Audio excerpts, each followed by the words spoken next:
talk about the Atlanta Falcons. The Atlanta Falcons ended their season being 8-9. All they had to do was go out there and control their own destiny and win out. Just a couple weeks ago, they had the chance to go out there and win this division. All they had to do was defeat the Washington Commanders last week and defeat the Carolina Panthers this week. They lost both of these games. Raheem Morris should be fired, and I'm sticking to my same standpoint last week. And we could talk about what happened last week when he saved that timeout. He did the same thing in the first half. The clock management with Raheem Morris is terrible. It's horrible. This is not an 8-9 roster. Before I get into the miscommunication on the field and the misuses of timeouts and not using timeouts, not throwing challenge flags, let's talk about this Kirk Cousins situation. Because a report came out 4 days ago. Arthur Blank did have say-so over the quarterbacks on the roster at the beginning point in the season. But he let Raheem Morris go out there and control the show. So that means that Raheem Morris let Kirk Cousins go out there for 5 games and have 1 passing touchdown to 9 interceptions. And Raheem Morris came out in a press conference and he said that he felt like Kirk Cousins gave them the best chance to win right now. So they stuck with Kirk Cousins. After he had that terrible performance against the Raiders, he was still sticking with Kirk Cousins. He cost his team a playoff spot. Raheem Morris did. Let's not blame Arthur Blank. Let's not blame the general manager, because the general manager, he went out there and he gave Raheem Morris 2 solid quarterback options at the time. Kirk Cousins, before he tore that Achilles, he was leading the league in passing touchdowns. We know what Kirk Cousins is now. Kirk Cousins will not be on this roster after this year. They're going to ship him off or either cut him. You can do that because Micheal Penix Jr. is on his rookie deal. And Micheal Penix Jr. has played exceptionally well against the Panthers, against the Washington Commanders, and against the New York Giants. He's going out there. He's balling out. There's a bright future with that kid. He has an arm. He can move around the field. He has very good speed. He isn't known to move outside the pocket because that's the last resort for him, but he's a very good and polished pocket passer. You have a franchise quarterback in Micheal Penix Jr. Hopefully, he's better than Kirk Cousins. Kirk Cousins has some good moments this season, but Raheem Morris stuck with Kirk Cousins too long. And it hurt this team. They lost crucial football games because of this man. They lost the Denver Broncos matchup. Your defense was terrible against Bo Nix and Sean Payton. He outcoached the Falcons, yes, but Kirk Cousins was not helping out. Against the Los Angeles Chargers, he threw a pivotal interception in that matchup. He threw 4 interceptions in that game. One of those interceptions went for a pick 6. You're giving the team points. Yes, he had good games against the Tampa Bay Buccaneers. He had a good game against the Dallas Cowboys and a very good fourth quarter against the Philadelphia Eagles. Those are all good moments. But they paid Kirk Cousins to come in and to be a franchise quarterback for at least the next year or two. When you saw that wasn't working out, you go to Micheal Penix Jr., who is not a 20 to 21-year-old rookie. This is a man that's 24 freaking years old. You give him the spot. He just went to the national championship the year before with Washington. He's ready to play right now. But you wanted to go with the veteran quarterback. That's on Raheem Morris. That's not on ownership. That's not on the general manager. You're the head coach. You have full say-so of who stars and who doesn't with this organization. And Arthur Blank gave you that opportunity, but you stuck with him. And you lost key football games because of that man. You had this division. You had the lead. You defeated the New Orleans Saints. You did split with them, but you defeated them. You defeated the Tampa Bay Buccaneers not once, but twice. You should have easily went out there and won this division. And you defeated the Carolina Panthers. But you're not able to make this able to go out there and make the NFL playoffs and win this division because your head coach is just not a good head coach right now. And I look at Coach Morris. This is not his first rodeo. You've been a head coach before in the NFL with the Tampa Bay Buccaneers. That's why they fired him. You're a defensive coordinator, a defensive coach with the Los Angeles Rams. Why is your defense giving up 44 points? Why are you not making key adjustments against the Washington Commanders and Jaden Daniels? Jaden Daniels is killing you all day long. He is running like he's a running back. He's killing you with his legs. You made key adjustments with the Rams. Why not make those adjustments over here? Why not put up a spy? Why not go more to man coverage? AJ Terrell had a very good day against the Washington Commanders. Against the Carolina Panthers, he was burnt toast the entire game. He could not stop the deep ball. He had an off week. It happens. But Coach Morris, go out there and help out your talent. You were given Jesse Bates, a top safety in the league. Justin Simmons, he is no longer the same safety that he used to be, but he's a solid veteran to have around. You have Matthew Judon, not the same pass rusher that he used to be years before with the Patriots, but he was able to get to the quarterback.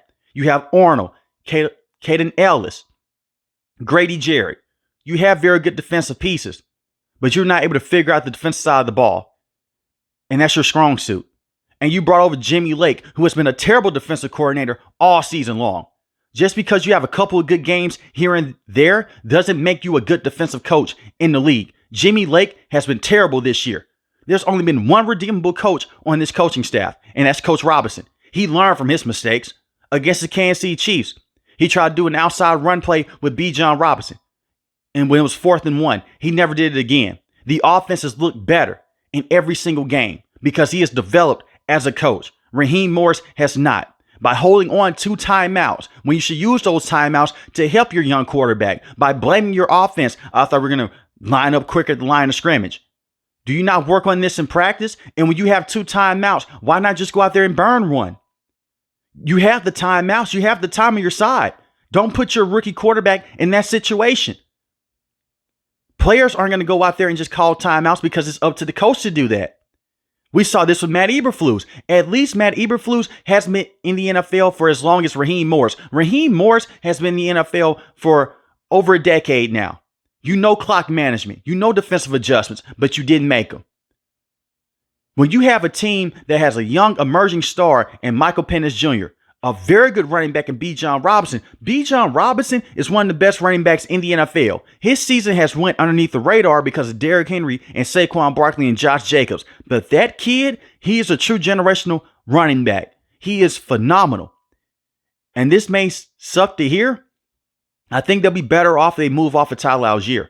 Let Bijan Robinson go out there and fully run the show. Tyler Algier can be a very good starting running back for another team. Let's not forget this man had over 1,000 yards rushing. But I believe Bijan Robinson right now is just a better running back. No offense to Tyler Algier. And you could possibly get some good draft capital if you move off of Algier and just let Bijan Robinson run the show in the backfield. But you have Bijan Robinson, a solid offensive line, Micheal Penix Jr., Drake London, Darnell Mooney, and you're sitting on the outside looking in. Arthur Blank went all in this season, the same with the general manager, and I'll fire his general manager. You went out there and you gave Kirk Cousins a lot of money, $180 million for the next 3 years, and this man could barely pass the football 15 yards down the field. And you gave him all this money coming off the Achilles injury. Now, he may have saved his job because he drafted Micheal Penix Jr., which is great in hindsight. And I said that then when they drafted Micheal Penix Jr., I loved the move. Kirk Cousins wasn't going to be here for the next 5 to 8 years, even if he was 100%. And when you seen Kirk Cousins choking the NFL playoffs, and this team has been stuck in quarterback purgatory with Marcus Mariota, Desmond Ridder, Taylor Heineke. They haven't found that franchise guy, says Matt Ryan. I really hope Micheal Penix Jr. is the guy. But I can tell you right now, Raheem Morris is not your head coach. And what also puts an extra kick in the groin, he lost to the coach that got fired by the Falcons. Dan Quinn got fired by the Atlanta Falcons many years ago, and he comes back and he defeats his team. And he ultimately ended their playoff chances. He outcoached Raheem Morris. He would have used those timeouts. I've seen other coaches across the NFL the last week when they played that game. They used timeouts in pivotal situations. Coach LaFleur did. Kevin O'Connell did. Dan Campbell did. But Raheem Morris can't. And he has been in the league longer than many of those coaches. The Atlanta Falcons should be a playoff team right now, but they're not. And that's sad to say. And I look at Kyle Pitts. Maybe it's time for a new change of scenery for him. I don't think that's going to ever work out with the Falcons. He had the very good rookie year with Matt Ryan. They did force feed him the football at certain points of times in that season, but he had a phenomenal rookie season. But they put this kid with so much bad coaching and so many bad quarterbacks, you still don't even know what the hell Kyle Pitts is. And when he has bad moments, it's amplified because he was supposed to be this great tight end coming out of college. When you see tight ends like Brock Bowers in a terrible situation with the Raiders, yes, they get him the football. But at certain points of times they try to give Kyle Pitts the football. He either drops it or he drops it and goes for an interception, like how he did against the New York Giants. When you look at Michael Penix Jr.'s base numbers, you'll say those interceptions are high for a 3-game span. But a lot of those interceptions, they're not on Michael Penix Jr. Will he miss throws? Yes, he is still young into his career. He'll figure that out. But I look at Kyle Pitts. You could possibly get something for him long term. We'll see. Even if they give him a contract extension, it wouldn't bother me. So if they kept him, I wouldn't mind it. If they moved off of him, I wouldn't mind it either.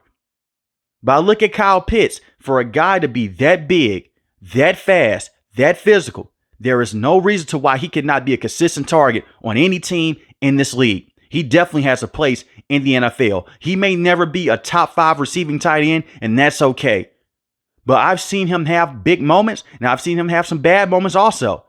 But when I look at his tenure with the Falcons so far, it's not his fault. He dealt with a knee injury, so one of his seasons was cut short. He had Arthur Smith as his head coach. I feel bad for any player that has Arthur Smith as their head coach. Look at the Steelers offense right now. He's their coordinator. He shouldn't be in the NFL. Look at how Bijan Robinson looked last season compared to now. You see what happens when you give him the football? But look at Kyle Pitts. Back to this situation. Besides Matt Ryan, in his rookie season, you had Marcus Mariota, Desmond Ridder, Taylor Heineke. It's easier to get the football to Drake London. It's easier to get the football to other guys on the team that aren't tight ends, because their design reads when they're playing on the outside. It's a fade ball and up. It's really hard to go out there and utilize your tight end when you have subpar quarterback play. And when your coach doesn't know what the hell to do with your tight end, when they have him primarily as a blocking tight end. He'll have some bad moments, yes. But I don't look at this situation with Kyle Pitts and him being very disappointing. It's not all on him. It's really not. If you put him on a team like the Kansas City Chiefs, if you give him to a team like the Philadelphia Eagles, they're going to find a place for him. Hell, even with other teams in the NFL that are just mediocre, they're going to find a way to give him the football. Even if he was with the Raiders right now, they'll find a way to give him the football even more. And I'm not saying get him the football 10 times a game, but just put him into the game plan or let him go. But the Falcons, they have talent. They have a bright future with Michael Penix Jr. And I really hope that everything is going to be headed into the right favor with the Atlanta Falcons long term. But as soon as they fire Raheem Morris, the better. And I get it was his first year. But this is a team, they had playoff aspirations. They won 7 games the last 3 years. With all the movement that they had, you only win 8 games? Only 8 games? They should have easily won 9 to 10. But let me know in the comment section below. Maybe I'm tripping. Maybe they should keep Raheem Morris for another year or 2. Let him figure things out with Michael Penix Jr. But I will tell you this right here. Remember, this is the same coach that stuck with Kirk Cousins. He didn't have that faith in Michael Penix Jr. 5 to 6 games ago. He wanted to go with Kirk Cousins, who had 1 passing touchdown and 9 interceptions in his last 5 games. If you're new to the channel, hit the subscribe button. If you like the video, hit the like button. Most importantly, want each and every last one of you guys stay safe, stay positive. Thanks for the video, guys. God bless.